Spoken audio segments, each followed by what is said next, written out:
அனைவருக்கும் கோபிநாத்தின் அன்பு வணக்கங்கள் நண்பர்களே.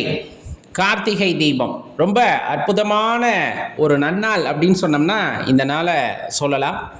வீடு முழுக்க விளக்கேற்றி இறைவனுடைய அருளை வேண்டி பரிபூரணமாக வேண்டி நிற்கின்ற ஒரு நாள் அப்படின்னு சொன்னோம்னா இந்த கார்த்திகை மகா தீபத்தை சொல்லுவாங்க.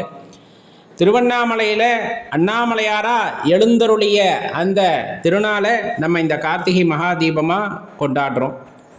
இந்த நாள் இன்றைய தினத்தில் வருது அப்படிங்கிற ஒரு கேள்வியும் வரும். ஏன்னா எப்பொழுதுமே இந்த கார்த்திகை நட்சத்திரமும் பௌர்ணமி திதியும் கூடி வருகின்ற அந்த திருநாளிலே நம்ம இந்த கார்த்திகை மகா தீபத்தை ஏற்றுவது வழக்கம் எப்பொழுதுமே.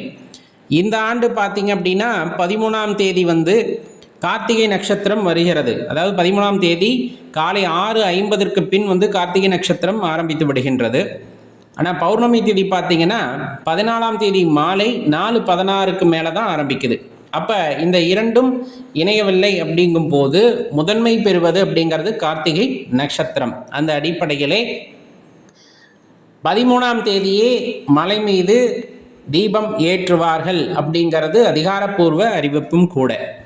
அப்போ நாம் என்னைக்கு செய்ய வேண்டும் அப்படின்னா அந்த 13ஆம் தேதி அன்னைக்கு நம்ம விளக்கேற்ற போகின்றோம். மகா தீபத்தை எடுத்து நாம் ஏற்ற போகின்றோம். ரொம்ப அற்புதமாக செய்ய வேண்டிய வழிபாடும் கூட. அந்த கார்த்திகை நட்சத்திரத்திலே நாம் விரதம் இருந்து சிவபெருமானை மனதார தியானித்து ஏற்றுகின்ற விளக்கு அப்படிங்கிறது வீட்டுக்கு மட்டும் வெளிச்சம் தருவதல்ல, மன இருளை போக்கி ஒரு ஆனந்தத்தை தரவல்லது. வீட்டிலே வெளிச்சம் உண்டாகுவது போல அக இருளை போக்கி அகத்திலும் ஒரு வெளிச்சத்தை உண்டாக்கக்கூடிய ஒரு அற்புதமான திருநாள் அப்படின்னு சொன்னோம்னா இந்த கார்த்திகை மகா தீபத்தை சொல்லலாம். மாலை 6 மணிக்கு ஆலயத்தில் விளக்கேற்றுறாங்கன்னா ஒரு 5 நிமிடத்திற்கு பிறகு நாம் வீட்டிலே விளக்கை ஏற்றலாம். வீட்டு வாசலிலே முதலில் ஏற்றிவிட்டு பின்னர் அப்படியே படிப்படியாக ஏற்றி கொண்டு வீட்டு பூஜை அறையிலே தீபம் ஏற்றுவது அப்படிங்கிறது ரொம்ப சிறப்பான விஷயம். அப்போ அன்னைக்கு எத்தனை தீபங்கள் ஏற்றலாம் அப்படிங்கிற கேள்வி பொதுவாகவே வருது இல்லையா? 108 தீபங்கள், 1008 தீபங்கள் எத்தனை வேண்டுமானாலும் ஏற்றலாம். அவரவர் வசதிக்கு ஏற்றார் போல ஏற்றலாம். குறைந்தது 27 விளக்குகள் அந்த நட்சத்திரத்தின் அடிப்படையில் ஏற்றுவது சிறப்பு அப்படின்னு சொல்லப்படும். 27 விளக்குகளை ஏற்றுகின்றோம் என்றால் ஒன்று நெய் தீபமாக இருப்பது ரொம்ப சிறப்பான விஷயமாக இருக்கும். மறந்துவிட வேண்டாம். நீங்கள் இந்த 27 தனித்தனியாக அகல் விளக்குகளை ஏற்றினாலும் ஒரு குத்து விளக்கு ஏற்ற மறக்காதீர்கள். இறைவனுடைய அந்த 5 முகங்களை குறிக்கின்ற வகையிலே அந்த 5 முகங்களையும் ஏற்றி ஒரு மனைப்பலகை போட்டு அது மேலே கோலம் போட்டு நீங்கள் அதுக்கு மேலே நம்ம குத்து விளக்கை வச்சு பூக்களால் அலங்கரித்து ஏற்றுவது அப்படிங்கிறது ரொம்ப சிறப்பு. ரொம்ப ரொம்ப சிறப்பு அன்று குத்து விளக்கு ஏற்றுவது அப்படிங்கிறது. அப்போ இதில் ரொம்ப முக்கியத்துவம் அப்படின்னு சொன்னோம்னா ஏற்றுகின்ற ஒவ்வொரு தீபத்திலும் அண்ணாமலையாரை நாம் காண வேண்டும். அரோகரா என்று சொல்லி சொல்லி நாம் ஒவ்வொரு விளக்காக ஏற்ற வேண்டும். ரொம்ப சிறப்பு அதுதான். அதே போல் நம்ம வீட்டுக்குள்ளே இறுதியாக ஏற்றுகின்ற அந்த பூஜை அறை விளக்கு இருக்கு இல்லையா, ஏற்றி நம்மளோட விரதத்தை நிறைவு செய்து கொள்ளலாம்.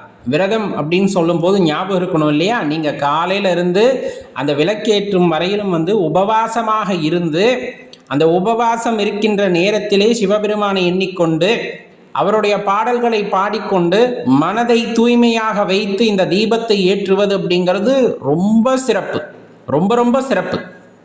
அதனால் அன்றைய காலகட்டத்தில் பார்த்திங்க அப்படின்னா நம்ம ஏற்ற வேண்டிய தீபம் அப்படிங்கிறது குறைந்தபட்சம் 27 அகல் விளக்குகள். அதே போல் ஒரு குத்து விளக்கு ஏற்றலாம். நீங்கள் பூஜை அறையில் ஒரு விளக்கு ஏற்றலாம். அப்போ இதெல்லாம் எண்ணிக்கை தவறிவிடுமே அப்படின்னா அப்படி கிடையாது. நிறைய விளக்கு ஏற்றலாம். 27 நட்சத்திரங்களுக்கு சிவபெருமானுக்கு என்று பூஜை அறையில் விளக்கு, குத்து விளக்கு சிவபெருமானை நினைவு கொள்வதற்கு. அதனால் அந்த எண்ணிக்கையெல்லாம் நீங்கள் இதில் கொண்டு வர வேண்டாம். தனியாக கூட ஏற்றலாம். இல்லை நாங்கள் 5 முகத்தையும் 5ஆக எடுத்துக்கொள்ளட்டுமா அப்படின்னா வச்சுக்குங்க, தவறு கிடையாது. தெளிவாக புரிஞ்சுக்கணும். ஏற்ற வேண்டிய தீபம் அப்படிங்கிறது இருளை போக்க வேண்டியது, மன இருளை போக்க வேண்டியது அப்படிங்கிறத மனசில் எப்போவுமே நினைவாக வைத்து கொள்ளுங்கள். பழைய விளக்குகளை ஏற்றலாமா?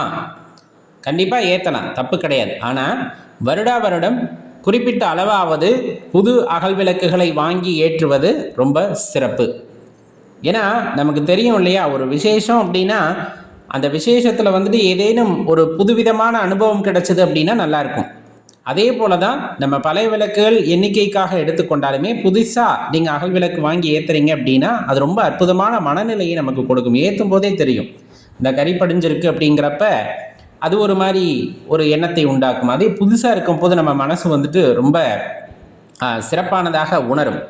செய்யக்கூடாத விஷயம் அப்படின்னு நம்ம பார்த்தோன்னா கண்டிப்பாக இருக்குது. இப்போ மெழுகுகளை எல்லாம் ரெடிமேடாக செஞ்சு வருது விளக்குகள், அதை வாங்கி அப்படியே காம்பவுண்டு மேலே ஏற்றி வச்செல்லாம் நிறைய பேர் ஏற்றுறாங்க. அதில் ஒரு எண்ணம் நமக்கு வந்துட்டு நேரம் மிச்சமாகும் அப்படிங்கிறது, இன்னும் விளக்கில் எண்ணெயை ஊற்றி திரிய போட்டு யார் ஏற்றுறது அப்படிங்கிற ஒரு எண்ணம், இதெல்லாம் வைத்து கொண்டு அந்த இடத்துல மெழுகை வந்து ஒரு சின்ன பேப்பரில் அடைச்சி அதுக்கு ஒரு திரியை போட்டு தர்றாங்க. அது ஏற்றலாமானா தயவு செய்து அவ்வாறு ஏற்றி தவறை செய்யாதீர்கள். நல்லெண்ணெய் ஊற்றி தான் ஏற்ற வேண்டும், அல்லது நெய்.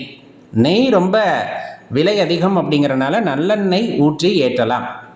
இந்த பஞ்சக்கூட்டி எண்ணெய், தீப எண்ணெய் அப்படின்லாம் சொல்லி விற்பனைக்கு வருது இல்லையா, இன்றைய தினத்தில் அதை முடிஞ்ச அளவுக்கு தவிர்த்துக்குங்க. நல்லெண்ணெய் ஊற்றியே ஏற்றுங்க. அது ரொம்ப சிறப்பான விஷயம். அதனால தான் குறிப்பிட்டு சொல்ல வேண்டியது இருக்கிறது. அப்படி ஏற்றுகின்ற தீபம் அப்படிங்கிறது நம்ம சுற்றி ஒரு நல்ல ஸ்பரிசத்தை ஏற்படுத்தும். அத்தனை விளக்குகள் அந்த ஒளியிலே அமைதியாக அமர்ந்து ஒரு 5 நிமிடம் கண்ணை மூடி பாருங்கள். அந்த தியானம் அப்படிங்கிறது அதனால் கிடைக்கக்கூடிய அந்த ஒரு அற்புதமான உணர்வு அப்படிங்கிறது வேறு எதுலேயுமே கிடைக்காது. சுற்றி தீபம் ஏற்றிட்டு நடுவில் நம்ம அமர்ந்திருக்கின்ற அந்த விஷயம் அப்படிங்கிறது ரொம்ப சிறப்பானதாக இருக்கும். ஒரு வீடு முழுவதுமே விளக்கேற்றி இருக்கிறார்கள் அப்படிங்கும்போது அதை நீங்கள் பார்க்குறப்ப எவ்வளோ சந்தோஷமாக இருக்கும். அப்போ மகாலட்சுமியோட அருட்கடாட்சம், சிவபெருமானுடைய அருட்கடாட்சம் அங்கு நிறைந்திருக்கும் அப்படின்னா அதில் மாற்று கருத்தே இல்லை.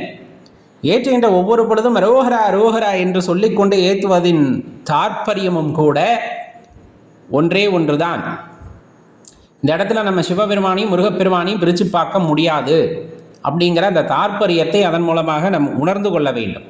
அது இன்னும் மேன்மையை கொடுக்கும் அப்படின்னா அதில் மாற்று கருத்தே கொள்ள தேவையில்லை. விரதம் இருக்கும் பொழுது நம்மால் முழுவதுமாக சாப்பிட முடியவில்லை என்றால் அவரவர் உடல்நிலைக்கு தகுந்தாற் போல ஒரு நேர உணவை தவிர்க்கலாம், அல்லது 2 நேர உணவை தவிர்க்கலாம். இந்த மாதிரி இல்லை என்னால் முடியாதுன்னா நீங்கள் முழுவதும் சாப்பிட்டு கொண்டு தேவாரம் திருவாசகங்களை மட்டும் பாடி மனதிலே சிவபெருமானை நிறுத்தி நீங்கள் விரதம் இருக்கலாம். புது திரியாக வாங்கிக்குங்க. வைக்கும்போது என்ன தவற செஞ்சிடாதீங்கன்னா கீழே நேராக அகல் விளக்க வைக்க வேண்டாம். ஏதேனும் ஒரு இலை, வாழை இலையாக இருக்கலாம், அரச இலையாக இருக்கலாம், ஏதேனும் ஒரு இலை அல்லது தட்டு இருக்குது வீட்டில் சின்ன சின்னதாக நாங்கள் வச்சுருக்கோம் அப்படிங்கும்போது அந்த இலையையோ தட்டையோ வைத்து அதன் மீது அகல் விளக்கை வைத்து ஏற்றுங்கள். எப்பொழுதுமே ஒரு விளக்கை நேரடியாக தரையில் வச்சு ஏற்றக்கூடாது அப்படின்னு சொல்லப்படும். அது இன்றைக்கி காலகட்டத்தில் ரொம்ப முக்கியம். எல்லா வீட்லேயும் அந்த கிரானைட்டு டைல்ஸ்னு போட்டாச்சு, நமக்கே தெரியாமல் என்ன அங்கே சிந்துது அப்படிங்கும்போது அது இன்னும் வலிக்கு விழுகிறதுக்கான வாய்ப்புகளையெல்லாம் உண்டாக்கிவிடும். அதனால் எப்போவுமே ஒரு இலை அல்லது தட்டு வச்சு நீங்கள் அதுக்கு மேலே ஏற்றுறது ரொம்ப சிறப்பு அப்படிங்கிறத தெளிவாக தெரிஞ்சுக்குங்க. விளக்கை ஏற்றி அந்த ஜோதிகளை சிவபெருமானை தரிசனம் செய்வது அப்படிங்கிறது ரொம்ப அற்புதமானதாக இருக்கும். முயற்சி செய்து பாருங்கள், கண்டிப்பாக பலனுள்ள வகையில் இருக்கும். மறக்காமல் இந்த வீடியோவை லைக் பண்ணிவிட்டு உங்கள் நண்பர்களுடன் பகிர்ந்துக்குங்க, அவங்களும் பலனடையட்டும். நன்றி, வணக்கம்.